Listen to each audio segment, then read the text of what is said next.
How do I find service records of citizens serving in the U.S. Army during World War II, and where do I start this search? Studying the military biography of an ancestor or relative who served in the American Army between 1939 and 1945 requires a consistent approach and knowledge of key archival sources.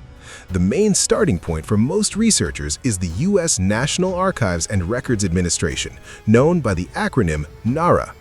It is here that the bulk of the military documents of that era are concentrated, although the history of storing these materials is marred by a serious tragedy. In 1973, a fire broke out at the National Personnel Records Center in St. Louis, destroying about 80% of the personnel files of the Army and the Army Air Force between 1912 and 1960. This fact significantly complicates the search, but it does not make it hopeless at all. Alternative sources have been preserved that can fill in the gaps. The most accessible and fastest tool today is online databases. Through the AAD system, which is a part of the NARA infrastructure, it is possible to find conscription records, death lists, information about prisoners of war, and data on service in the Navy. The Family Search resource provides free access to digitized draft cards and burial lists. Paid platform Ancestry.com has an extensive collection, including lists of ship crews, photographic materials, and various personnel accounting forms. Special attention should be paid to the World War II Memorial Registry, which allows you to search for veterans by name based on data provided by NARA. If you need a complete official file of a serviceman containing information about awards, wounds, combat path, and service, you will need to submit an official request. Since 78 years have passed since the end of World War II, the personal files of the participants in that war are open to the public.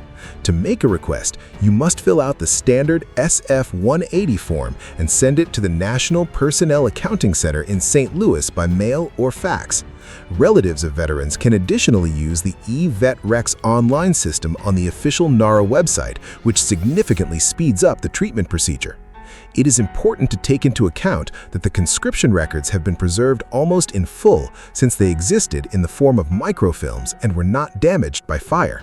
The documentation of the Navy, Coast Guard, and Marine Corps has also suffered virtually no losses and is available in full. For a successful search, it is advisable to have the full name of the serviceman, the year and place of his birth, the place of conscription, and, if available, the Army serial number, which significantly narrows the search range. In addition to the NARA archives, there are additional resources that deserve the researcher's attention. The databases of Find a Grave and the American Commission on War Graves Abroad help to establish the burial place of veterans in national and foreign cemeteries. The Library of Congress Veterans History Project preserves personal diaries, letters, and audio recordings of interviews with direct participants in the war. A systematic approach to the use of all listed sources significantly increases the chances of successful restoration of military biography. What do you think about this?